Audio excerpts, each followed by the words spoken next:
Hey, and good morning, everyone, and welcome to PerfWeb 91. Of course, I'm your host, Joe Basha. Welcome. I can't believe we've done 91 PerfWeb programs in total, probably over 100 programs. Welcome, everyone. And I see Medima Rose has been busy, but she's back on with us and viewing the program. Hey, how are you? Good to see you. And she's been just a little bit busy. I think all of us have been a little bit busy. Isn't that the truth?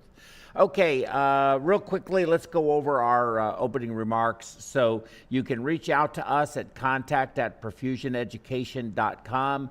Happy to get emails from you guys. I try to answer, of course, all of them. I think I've done pretty well thus far. I think I have answered everything that I've gotten. So I appreciate that. If you want to be live on the program, if you want to, you don't have to actually be here in the studio unless you want to be. We can do this, of course, virtually. We have a lot of technology that enables us to do that.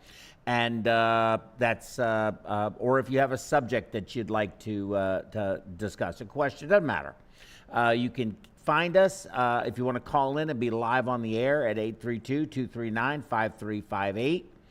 And that'll stay up the whole time. You see our scroll bar down below. It has where you can, all of our websites, it has our social media accounts. You can find us on anything you want, and that phone number will stay active the whole time.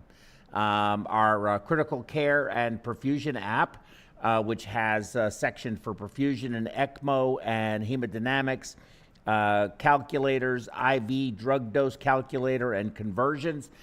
You can use your phone and use the QR code right there. I'm actually going to be using the app today in our presentation, so I think that you'll get an idea of what it's able to do, okay?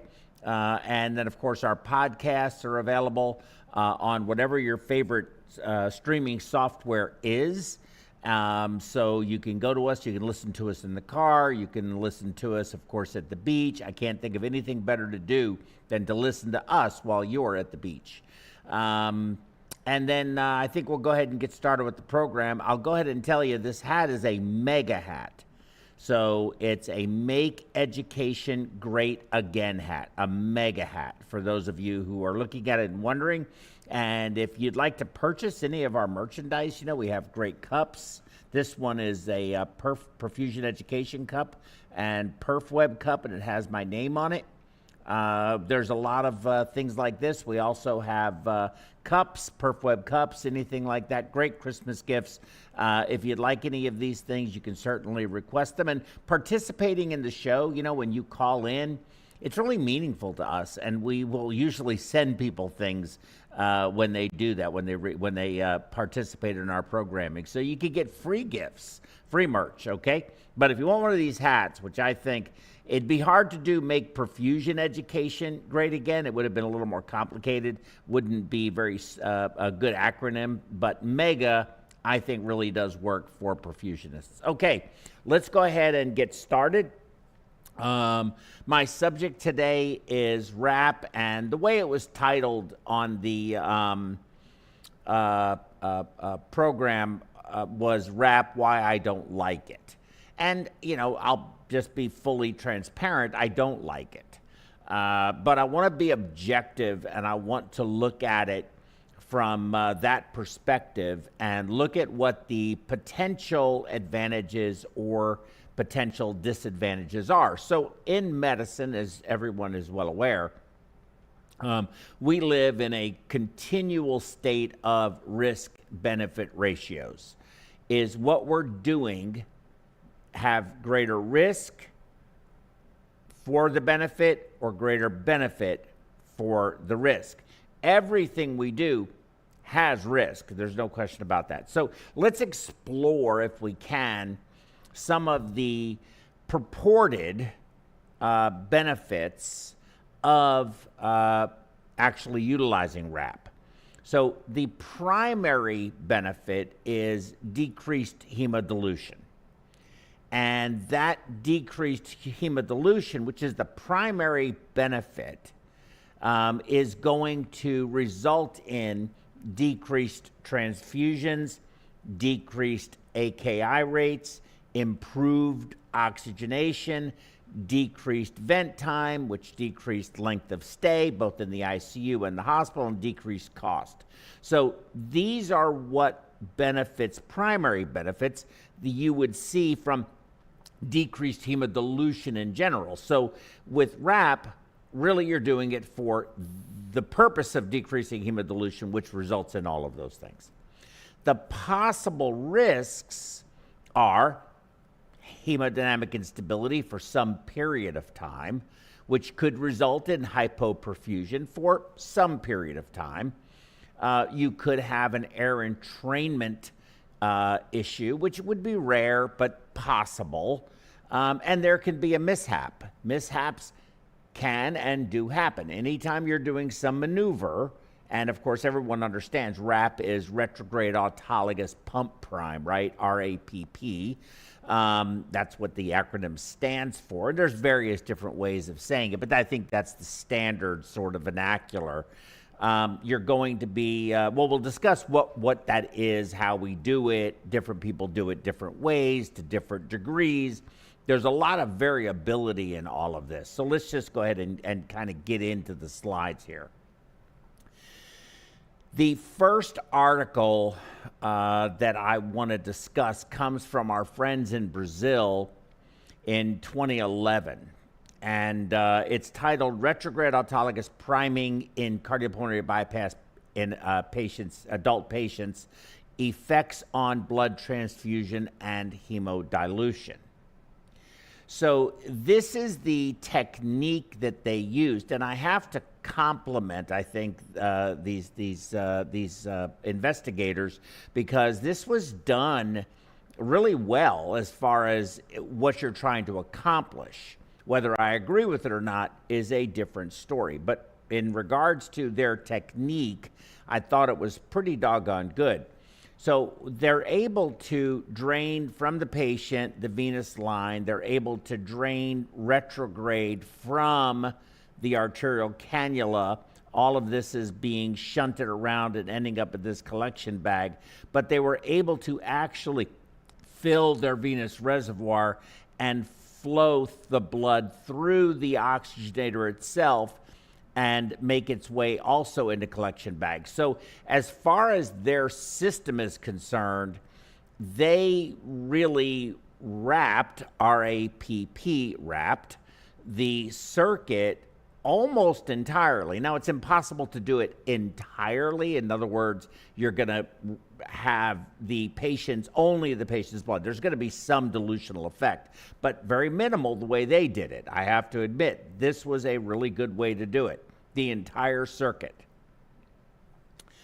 When we look at the demographic and surgical data, post-operative data on this particular study, a couple of things we have to take into consideration. One, the sample size, the patient, the N is very low. So this is not necessarily the most well-powered study, but you know, they did a good job, I think, at selecting the patients. You can see that they had a relatively split group, 27 to 25.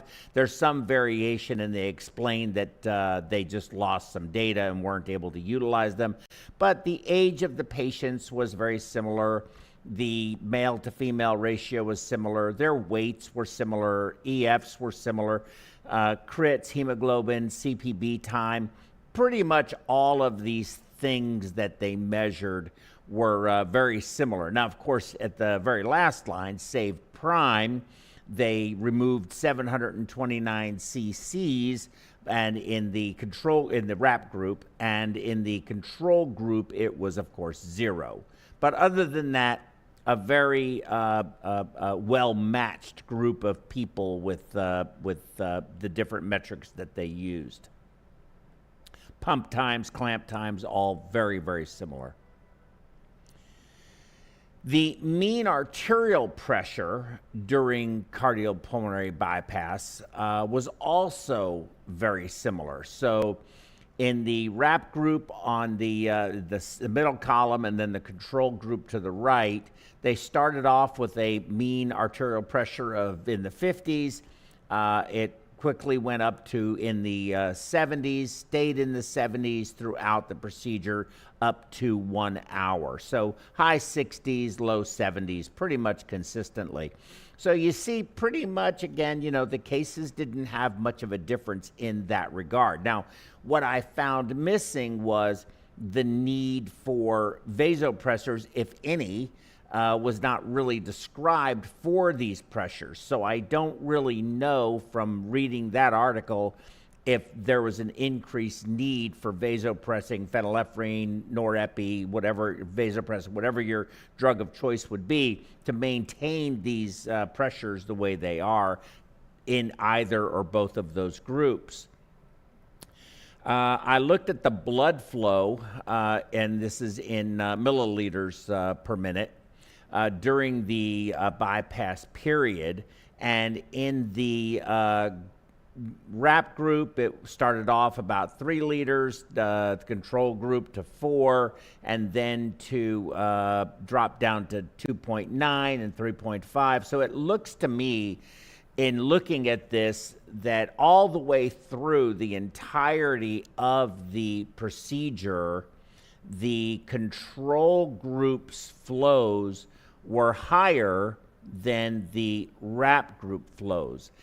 The other thing that I was curious about, and I'm really uncertain on this, is why the flow was so much. I'm assuming it was a volume-related issue, but given the size of their patients, which, if you recall, was somewhere around 70 kilos, and I'm going to go back and just look at that slide if I can. Yeah, the weights were, see here, right about 74 and 75 kilograms. I found it very interesting that their flows had dropped down to this low. Now, that could be temperature related. They didn't need that much flow. Their bypass times really weren't that long in the previous slide to explain this. But when I look at the next set of next table that they have, it is their SVR, their systemic arterial resistance or systemic vascular resistance, whichever you prefer. And in the beginning, you can see here, they started out with what would be a normal SVR. 800 to 1200 is considered normal, right? But then we see that the SVR definitely in these, both the RAPP group and the control group is much higher. Now, there's not necessarily a big difference in the SVR between the RAPP group and the control group, but the SVR to what is a normal SVR is quite a bit higher, leading me to believe there's a lot of vasopressor use in order to maintain the mean arterial pressure at the desired level of high 60s to low 70s. So I found that curious and didn't quite understand that. In this particular graph that you see here, in the top left, CPB mean arterial pressure, and you can kind of see here diagrammatically, looking at it, that the control group tended to have a more consistent arterial pressure. You saw a little bit of a drop, a little bit lower in the a little lower in the priming control in the retrograde group, a little higher in the control group. My mistake there, sorry. Then moving over here, the red line is the retrograde or the RAPP group, and the blue is the control. And this is the blood flow, and you can see that the control group clearly has higher blood flow, though in my opinion, kind of low, than the RAPP group. Actually, that's to me, for the size of the patient, pretty low. Again, I don't understand why, and there could be good reason for it. So I'm not indicting anything that they did here. I'm just not completely clear. But I do know that to me is too low of a flow. And to have the pressure you have to have a much higher SVR. And here we see the SVR at the initiation, and then we see in both groups it goes quite high. In the control group, it is a little bit higher than in the retrograde prime group. Until the very end, it tends to become a little higher in the RAPP group.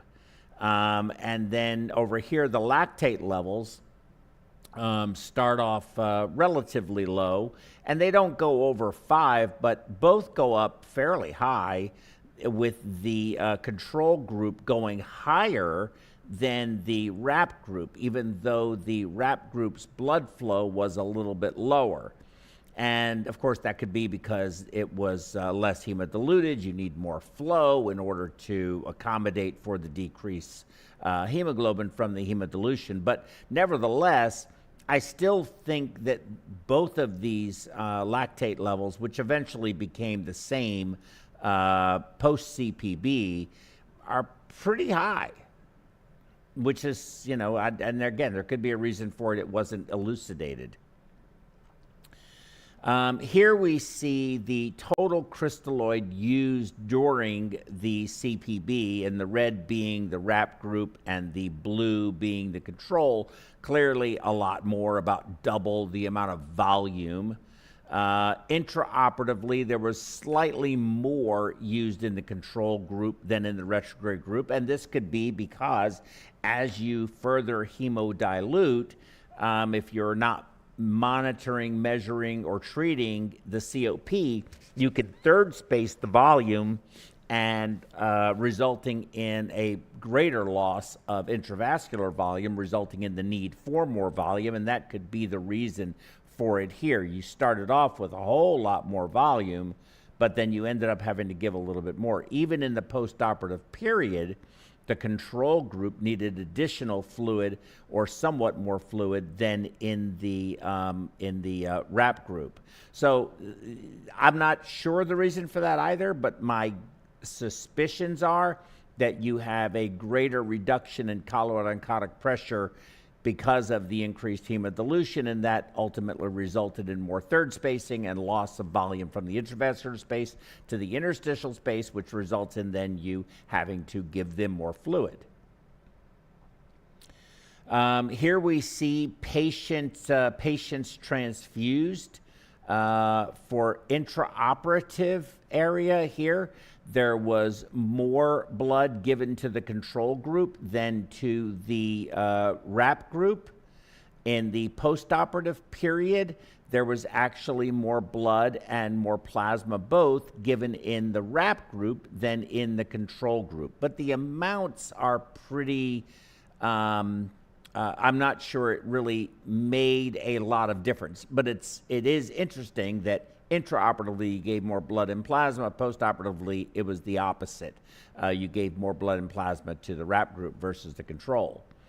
The total volume given for blood and plasma again, it mirrors what you see over here, but you have a larger amount of volume of plasma being given to the control group versus the number of patients.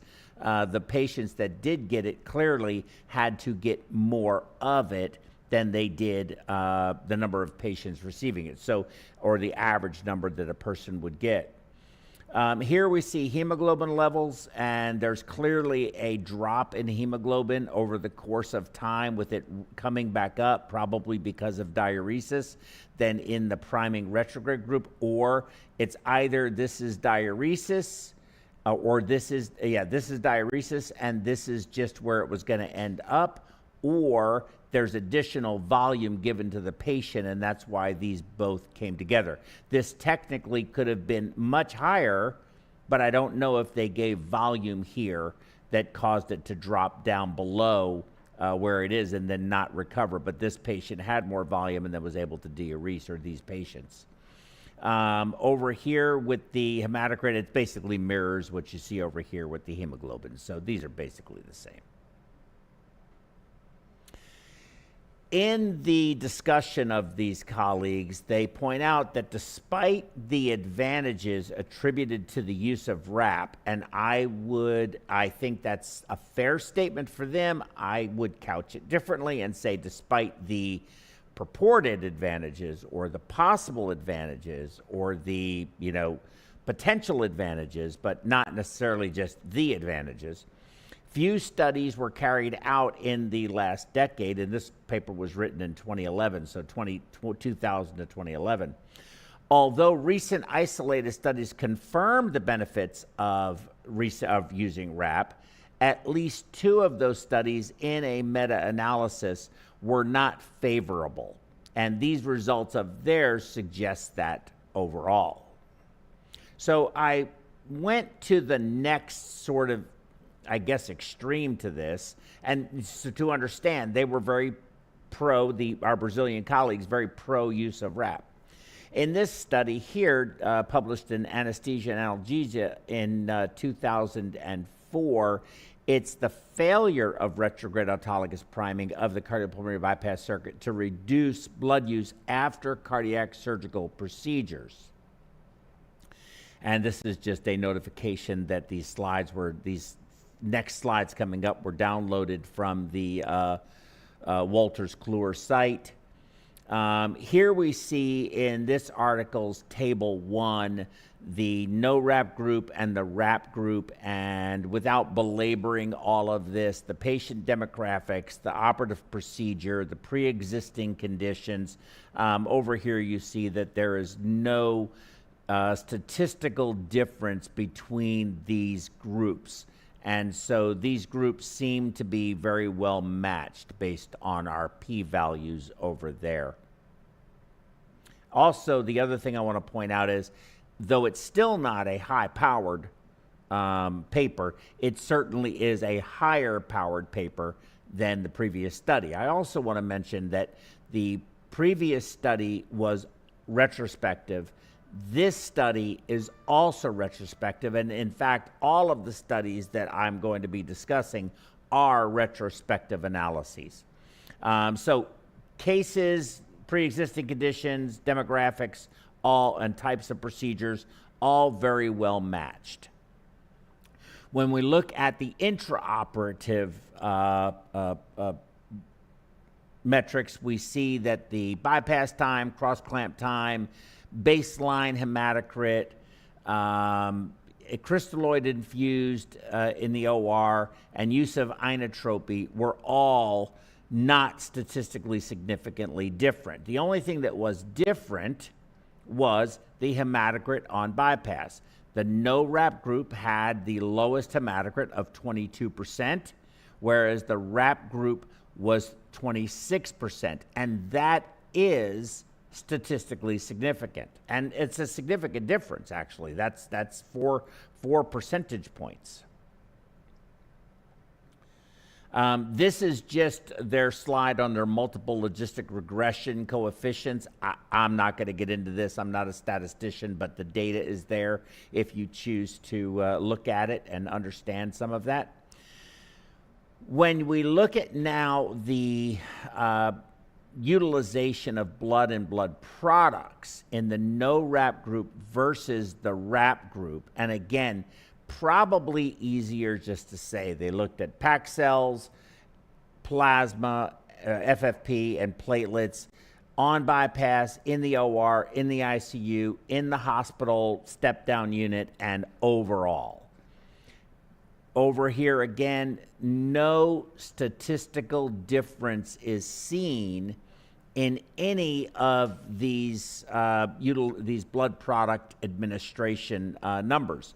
So it doesn't seem from this study that there is an advantage that having a hematocrit of 22 versus 26 on bypass did not then translate into a difference in how many patients or the amount of units that were transfused to patients over the course of patients' hospital stay.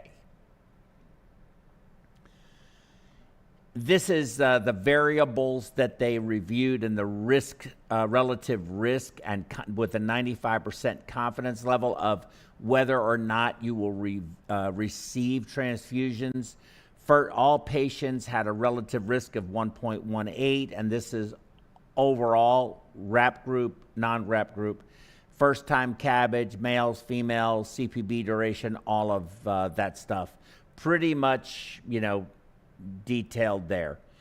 The commentary from these investigators is that hemodynamic instability can develop, again, can, when blood is drained from the patient into the arterial and venous lines, and may be worsened if pre-CPB autologous blood donation has been performed.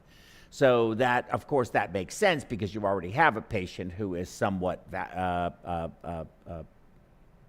intravascularly fluid depleted because you are replacing it, of course, with crystalloid, but crystalloid doesn't stay in the vascular space as long as blood does, clearly.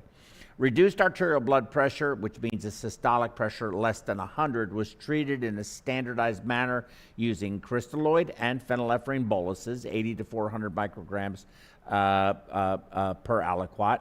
If these measures were unsuccessful, the RAPP process was terminated. The incidence of hypotension during RAPP, and it should be RAPP as RAPP, just so you know, was not determined in this investigation. So the incidence, they did not keep track of that. However, hypotension not responsive to these measures occurred in less than 1% of the patients, so it's rare. Okay? Although induced hypovolemia may potentially adversely affect organ perfusion, the time from the start of the RAPP until onset of CPB was typically brief, less than 5 to 8 minutes.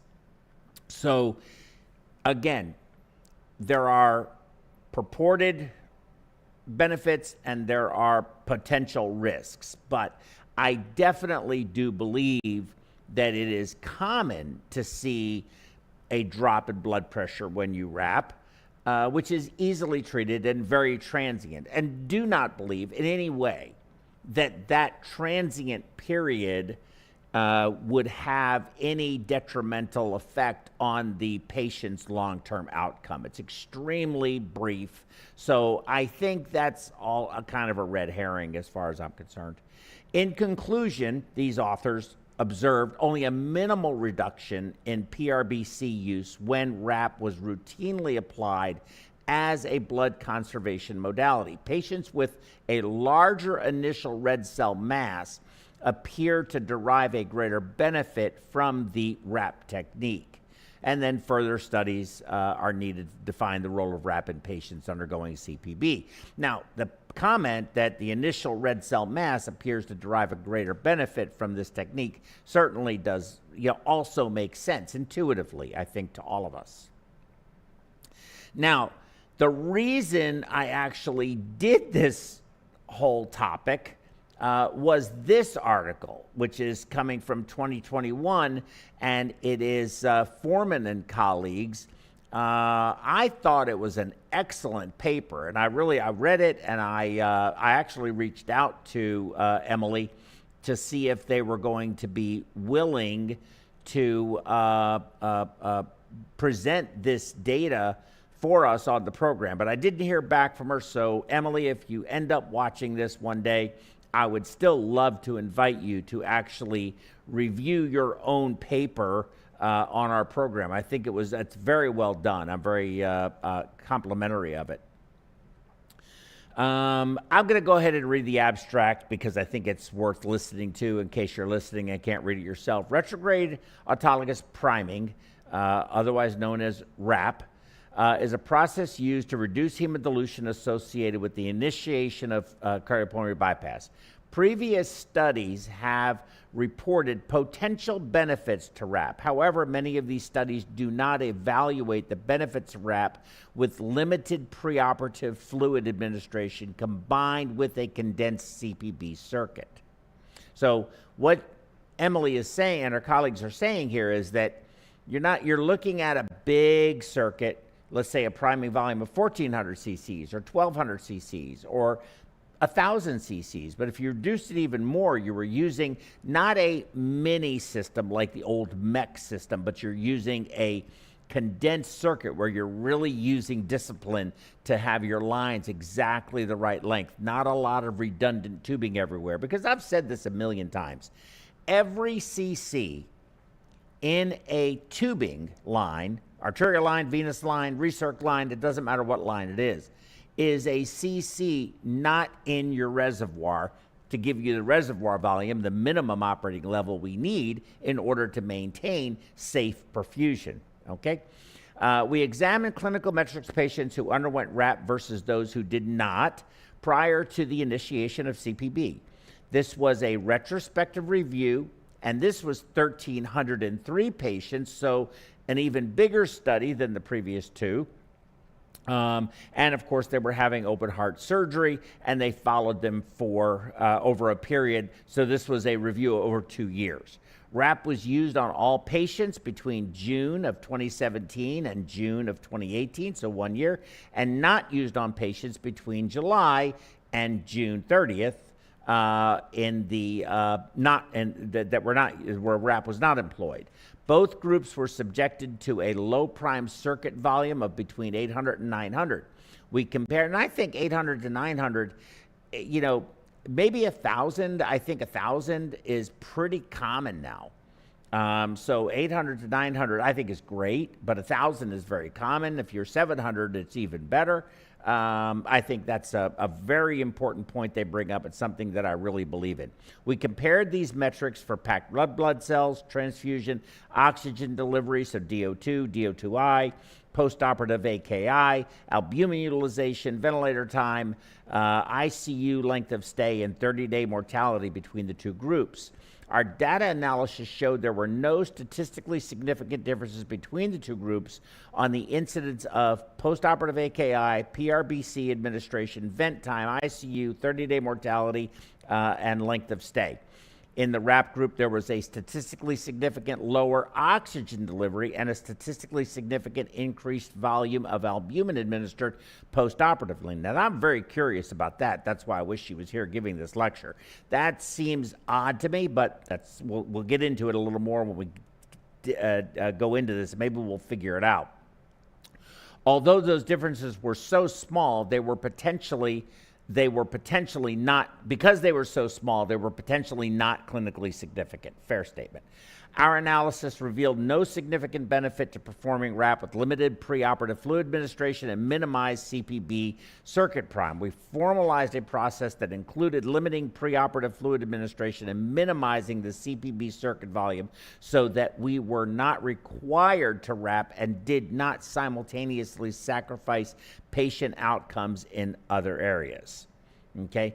And I would say that the only way I would say that different is not required to RAPP, but did not simultaneously potentially sacrifice patient outcomes in other areas. I just think that there's a passion about wanting people that believe in RAPP. It's almost becoming a religion, and I think that's okay. I really think the risks are very, very low, and the potential benefits are, I think, real. I don't know that I would ever agree with or want to see it classified as a level 1 recommendation for conducting our bypass, because I do think that there are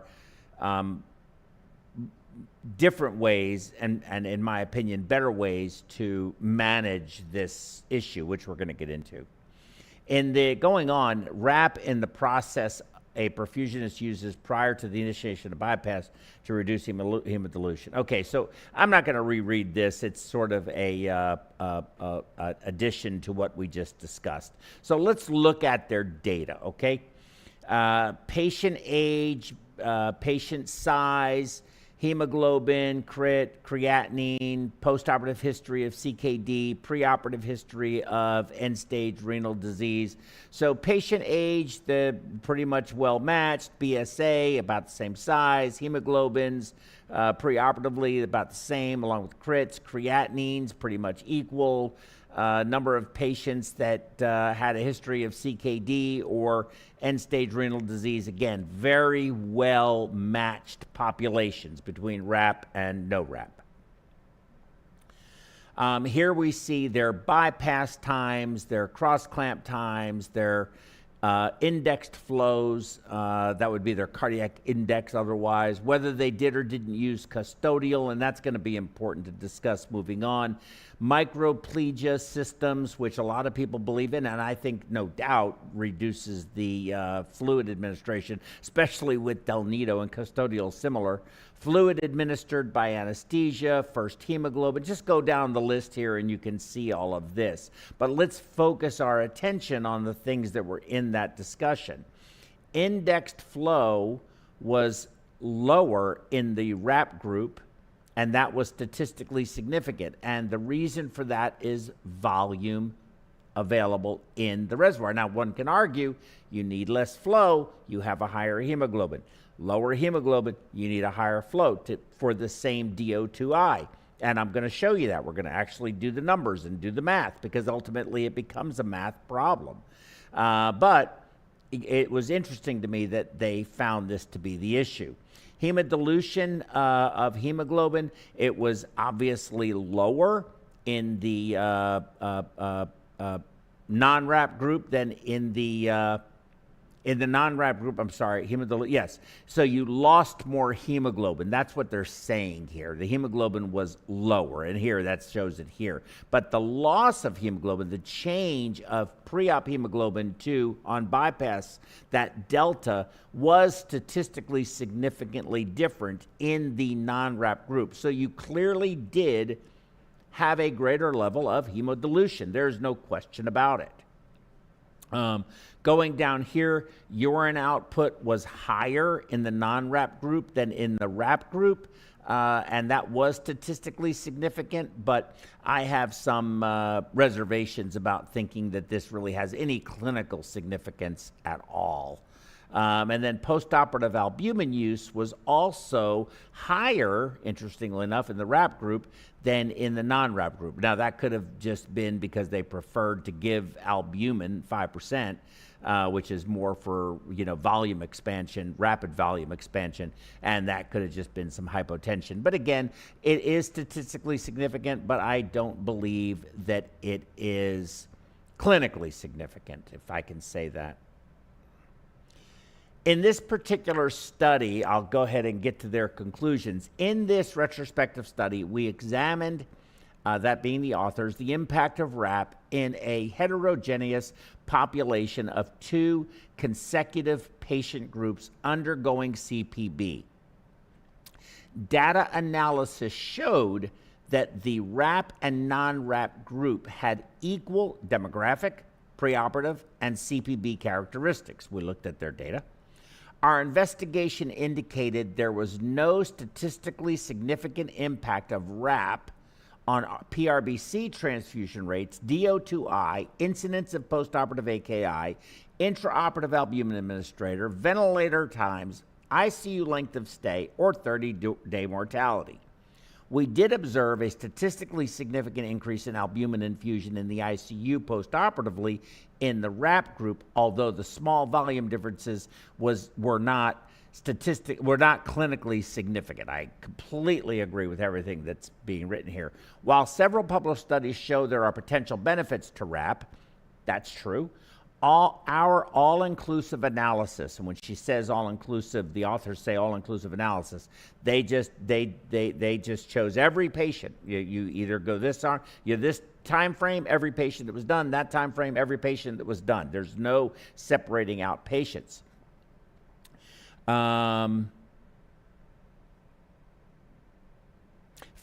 that there was no significant benefit to wrapping the condensed CPB circuit in our patient population.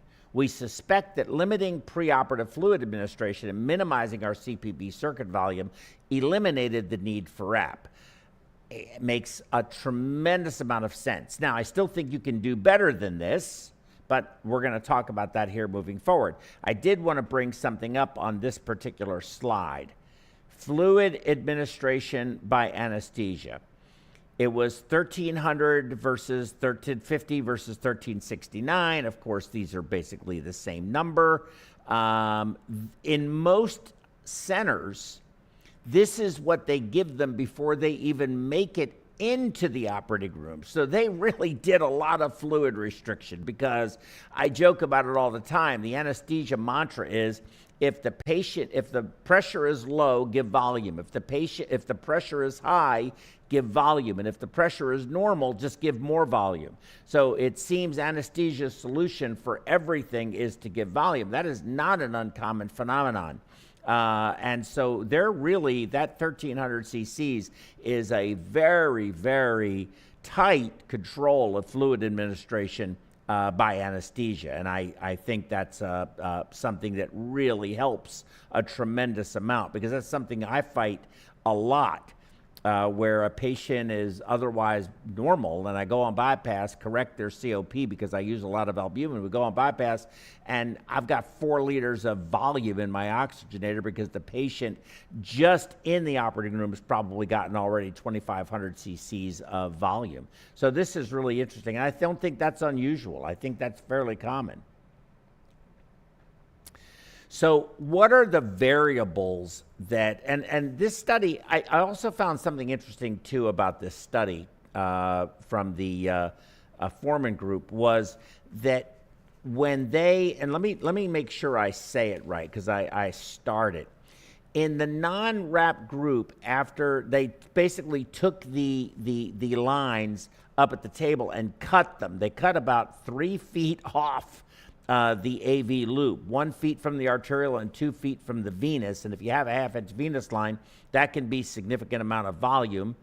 And when you look at the amount, the actual number, it's not necessarily that high. But when you translate that into what I said earlier, every cc in a line, either a return line, arterial line, or an access line, or a venous line, every cc in there is not in your reservoir level for your minimum operating level. And so they took about 3 feet off of an already shortened system.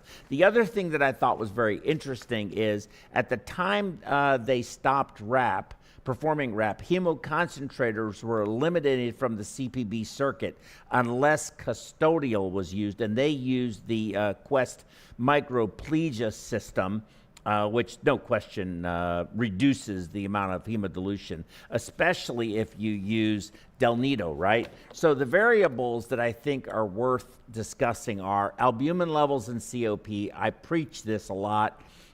We need to be, I think, way more diligent in, I use a lot of albumin, and I want my albumin level to be within normal limits. That's what I want. I don't want it to be low. I don't want it to be high either. I want it to be within normal limits.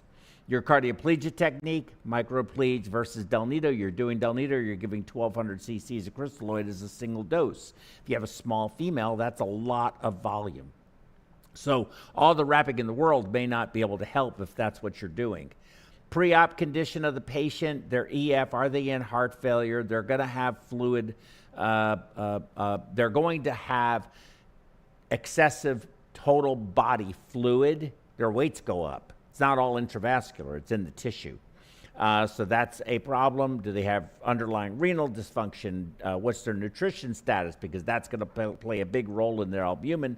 What meds are they on? Are they on vasodilators? In-house or same-day admits? Going to make a big difference. How long have they been drying them out? You know, were they on dialysis and they dried them out? That can be a problem too. You come into the OR and you think, oh, great, I got a good crit today. It's 34 for a patient who's in end-stage renal disease, but they're desiccated. So you're going to be giving volume, and the next thing you know, your hematocrit is 18. The anesthesia technique, are they using DEX? That's a big issue, because you really drop your SVR dramatically and vasodilate with that, and your fluid needs to keep the tank full to give you a reasonable CVP are going to be much higher. So anesthesia will tend to administer far more volume, both pre-op, pre-pump, and post-pump, in order to keep your CVP elevated. Are you or are you not using hemoconcentration? I found that very interesting, that the only notation about hemoconcentration was in the final study that I showed you and reviewed, where they just are not using, they didn't use hemoconcentration before when they stopped doing the RAPP technique. And I'm assuming that was because they wanted, it was a retrospective study, so I'm not sure why that happened. I can't quite understand it. So I think it's something that I hope, Emily, if you're watching this, you'll want to come and discuss that with us. You also have to think about inflammatory response mitigation, but a big one that is forgotten so often is right here. It's the 800-pound gorilla in the room. How much, so you can do all that anesthesia, restriction of fluids, you can cut your line short, you can do all of those things. How many of us have been on bypass and we see our reservoir volume going up and we look over and we see our pump sucker and it has just Kool-Aid looking fluid pumping through it, and we look up at the table and we see that they've taken the pump sucker and they've dropped it into the left chest where they took the mammary down, and it's sucking out 1,500, 1,200, 1,000 cc's, whatever the case may be, of this ice cold saline that they used as pour cold with some few little cells floating around in it, and it goes into your reservoir. Now what are you going to do with it because your hematocrit's going down? We got a call? We have a caller? Hello? Hello, you're live on the air. Who's this? Hello? Hey, Paul. Hey, Paul. It's Dan with a company called Seamless AI. I was looking at Routeware and was just wondering if you had a quick second. I'm sorry, who is this? Yeah, Paul, it's okay. My name's Dan, and I'm with a company called Seamless AI. So no, I think you need to. LinkedIn. I'm so sorry. Go ahead and hang up. Please reach out to us a different way, please. Thank you. Go ahead and dump that. That was interesting, though. Seamless AI. Yeah, it would be preferred to not call us live on the air. I guess they just wanted to get a plug in. You know, we got duped, dude. But anyway, I guess it could have been worse, right? So this pour cold irrigation, of course, what's going to happen? You see your blood pressure plummets, and of course, you know, all of the bad things that happen. And I get so frustrated and aggravated when they do that. But it is a wild card to this whole thing, that how do we deal with that? Because that does happen. And I try to, if I notice it, I turn my pump sucker off. Please use the cell saver for that if you don't mind. But now on the other hand, if it's really good, thick blood and I really need the volume, you know, I have maybe some misgivings about it being that it's set over there in the pleural space in the chest cavity, and I know I always see hypotension. So there's a reason why I see it. Something doesn't like it in the circulation, but the red blood cells are going to help me a lot, and I need the volume, right? But I think if it's just pour cold and diluted, we probably shouldn't be taking it into the pump. Now, I know there's also oxygenators that you can have a separate cardiotomy section so they can use it, but it doesn't make its way into the main circulation. There's a lot of different techniques that are used to try to defeat that as a problem.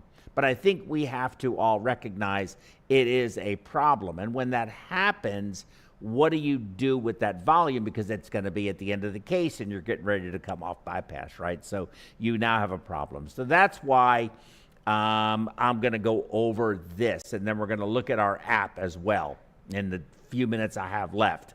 Here's a basic cardiopulmonary bypass circuit, and I'll use this, my highlighter. Here's our venous reservoir. And let's just say, for the sake of argument, that right here would be a volume of 3,000 cc's, okay? And it's giving us the circulating hematocrit of this blood in the entire circuit is 20%, right? Okay. If I take out 1 liter of ultrafiltrate plasma water, I will have reduced the volume in the reservoir, not the total volume from the patient, but in the reservoir, right? Because the patient to be on cardiopulmonary bypass with flow the venous capacitance system is not empty. The heart's empty, CVP is 0, but not the entire body of the venous capacitance system. If it was 0, you would have no flow. You couldn't have flow. So it's a closed system. That capacitance system has still got volume in it, and that's how the whole circuit works. But we're going to reduce the reservoir volume by 1/3, right? By 33%. 33%. Okay? So I would therefore increase my hematocrit by 33%, but that's really not true because, again, that's not the total blood volume. You'd have to look at the total blood volume to really appreciate that. But I'm just trying to illustrate a point that would raise your hematocrit if I just took 1 liter off by 6%. You would have a hematocrit of 26% versus 20. It's and this is very rudimentary math. I realize that. I'm not trying to insult anybody or bore you guys. But if that were the actual total, but translate that into a total volume. Let's say it's double that. 6 liters is the actual volume. It's still going to raise your hematocrit by removing 1 liter from this reservoir. You could remove 2 liters from that reservoir easily because you don't need an operating level of 1,000 cc's. You need an operating level of about 600 is about where I'm comfortable. And we have, of course, level sensors and things to help protect us. 800 if you're really uncomfortable, but 1,000 cc's certainly. So I could remove 2 liters from this patient's overall circulation and go from a total 6,000 to 4,000. But the patient's probably, let's say, normal size. Maybe they have a total blood volume of 6 liters. There's 3 liters in my oxygenator. So some of that would be in the heart, but that's only going to be a few hundred cc's. So we'll just say it's 6,500 and 6 liters of it's in my reservoir and the lines and all that kind of stuff, everything combined, and 3 liters of it's in the oxygenator. You're going to reduce the total volume down to something that's going to be more like 9 liters, and then you're going to drop it back down to 6 liters. So you can see easily how these numbers all interact. But at the end of the day, all you have to do is add this hemoconcentrator to the circuit and remove the excess plasma volume, plasma water that is in this reservoir to raise the hematocrit. So if you don't wrap the patient, and you go on bypass and you have 1,400 cc's of volume in your reservoir, and you could have wrapped 600, you would have a level of 800. Well, I can go on bypass, and I can just remove that extra 800 with a hemoconcentrator or 600 in almost no time. It'd take me 2 minutes, and it's gone. And I didn't have to do all those other maneuvers. Whereas if it's much higher than that, patient's hypovolemic, the RAPP worked great, but I can't take any more out if I don't have a hemoconcentrator. And if you have a hemoconcentrator, why bother wrapping them if you can remove it with the hemoconcentrator? Again, my thoughts. Now, use the QR code. I had better see these sales today. You get your QR code, whether you're using Google or whether you're using Apple, and you buy this app. And we're getting ready to do a new update on it. So and let me get to my last slide. Let us leave the wrapping to the experts. You've got Jay-Z, you've got Eminem, you've got Snoop D-O-double-G, Tupac, and Biggie Smalls, and the other ones who I don't know who they are. But please, let's leave the wrapping to the rappers. Leave it to the professionals. Okay, now I'm going to pull up our app, and I'm just going to illustrate this. I think it's worth doing. So in this particular case, we come in the morning. We have a patient who is 65 years old. They're a male, which means that the calculation for blood volume would be based on 75 mLs per kilo versus a woman who would be 65 mLs per kilo. I'm going to give this patient a pre-hypotensive post-op hematocrit, which is actually your pre-pump hematocrit, of 36%. We're going to give the patient a height of 178 centimeters. We're going to say that the patient is, I'll make it 85 kilos, not too terribly big. We're going to give it a pump prime, and that's the only thing that I'm going to change, of 1,000 cc's. Okay? I want you to remember that 1,000 cc's. To reduce the variable, I'm going to give anesthesia 0 volume, and I'm going to give it 0 urine output, just because I want to illustrate a point. That would obviously not be the case. But these are variables that you don't find in any other app. So please, I need you to buy my app. I need to sell 1 million copies of it, please. And then we're going to calculate it. You even put your heparin dose in, either 300 or 400 mLs per kilogram, whichever you'd prefer. Calculate, and you have a BSA of 2, BMI a little high. Your estimated blood volume is 6375 or 6.4 liters. Red cell volume is 2.3 liters. Heparin dose and your estimated pump on bypass is going to be 31%, and there are all your flows. Now, I want you to remember it was 1,000 cc's, right? And our estimated pump on crit on pump is 31. If I reduce this, because again, it depends. There's such variability with, we wrap just the arterial and venous line. We wrap the oxygenator. We only wrap the venous line. You know, there's a lot of variability in how people perform this procedure, but I'm just going to use it as an example. And I'm going to say you can take out 500 cc's. And I'm going to hit recalculate. So so you would raise your hematocrit from 31 to 33. Now that is different. It is higher. That's true. But if I come over here and I say I'm going to, pump prime is going to be, instead of 1,000, I'm going to make it 1,400.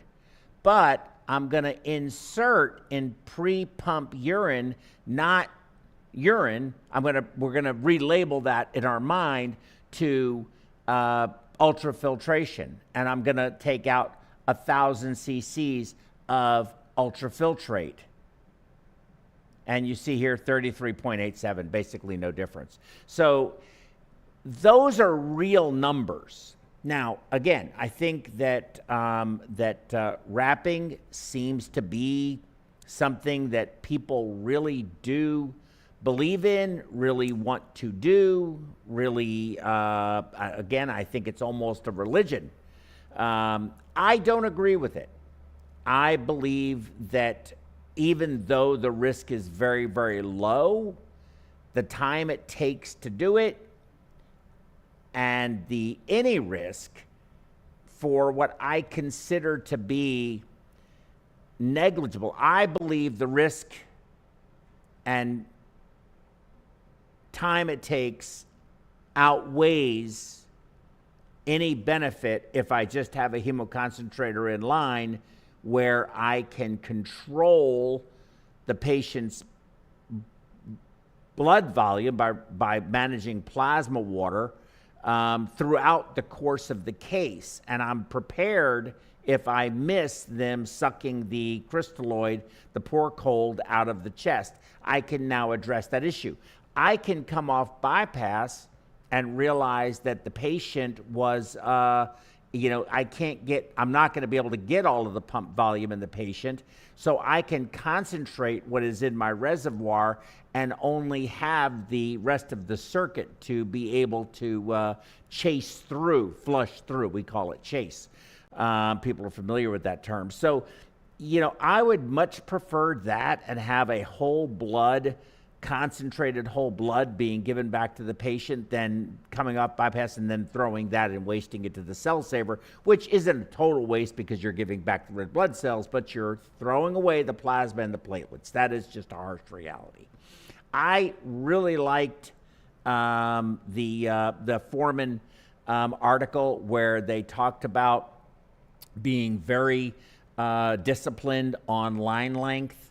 reducing the overall size and hemodilutional impact of your circuit. I truly believe that using albumin and treating that, looking at the albumin level preoperatively and considering is this patient already hypoalbuminemic, or are they relatively normal, and adjusting the amount of albumin that I give the patient in my prime based on that value, and then taking into consideration everything going on with the case, whether I should give albumin or whether I should give crystalloid, or whether we need to transfuse the patient, because there's some patients that are just going to be transfused and there's nothing we can do about it. But I do agree we should minimize to our best capability the transfusions that we give patients, because transfusions do also carry significant risk, and we want to give as few patients, and of those we have to give it, the fewest number of units to any one patient. It helps with everything: oxygenation, coagulation, all of those various things. Okay, those are all of my comments. If there's any questions, thank you for the good work. Yes, that's on the cup, Medema, and that is David, our director, who can make these things in his garage. He's really good at it. And Abdullah, it's nice to see you. Good for us here. It's good morning. I know it's evening for you there. I don't see any questions. We're not getting any calls. So our next course coming up is going to be our ECMO course. This is the didactic. It's good for, I believe, how many CEUs is it for perfusion? 18.4. 18.4 CEU, Category 1 CEU. It's also approved for nursing credits. 19.2, I'm sorry, perfusion credits, and it's also approved for physicians, CME, and it's approved for nursing credits. So the entire team, I think that ECMO course is so well done, such great information, incredible speakers, and I think a lot of value. So that's going to be our next course, and then PerfWeb 92 will be sometime in July. No, we have July 7th. Oh. You're doing the 2 days, July 20th and 21st. Okay, so when's our next PerfWeb? We don't have Oh, okay. I'll be scheduling. We don't have them scheduled yet. I'll be scheduling PerfWeb 92 probably in August. So you all take care of yourselves, but you will see me, of course, during the ECMO course. I do give some of those lectures and answer some questions. So please do not hesitate to, and I would really suggest you watch that, because even if you're not going to do ECMO, it will make you a better perfusionist. It will make you a better nurse. It will make you a better physician or nurse practitioner or PA or anything. We have some really incredible content experts that give these lectures. Amit, hey Amit, how are you? What's your opinion in regards to going on pump with the venous line full of crystalloid versus empty with using VAVD? Amit, you are absolutely, I agree with that 100%. I go on with the dry venous line all the time. I don't turn the vacuum up and pop it and let it go woof where it goes in. I do it gently and fill the line and let it go, and reduce the GME, potential GME production that you might have, because that's one of the arguments that I get about using a dry venous line. And I think those people that have done, like, what was his name? Bob Groom? Yeah, the Bob Groom. Yeah, he did a lot of TCD work, and they did show that. So I think you can do it gently, and I do a dry venous line all the time, reduces the amount of volume the patient gets. But I am not like hold fast to that, where as long as I have a hemoconcentrator and I can hemoconcentrate the volume off, why bother? I can just go on with it full and just pop the line open and get on bypass, and let's get this procedure over. Look, remember, the perfusion mantra is out by noon with no balloon, okay? I'm gonna have a tea time at 1. So when I say tea, I mean golf, right? Not tea, that kind of tea. I don't do that, but I do golf.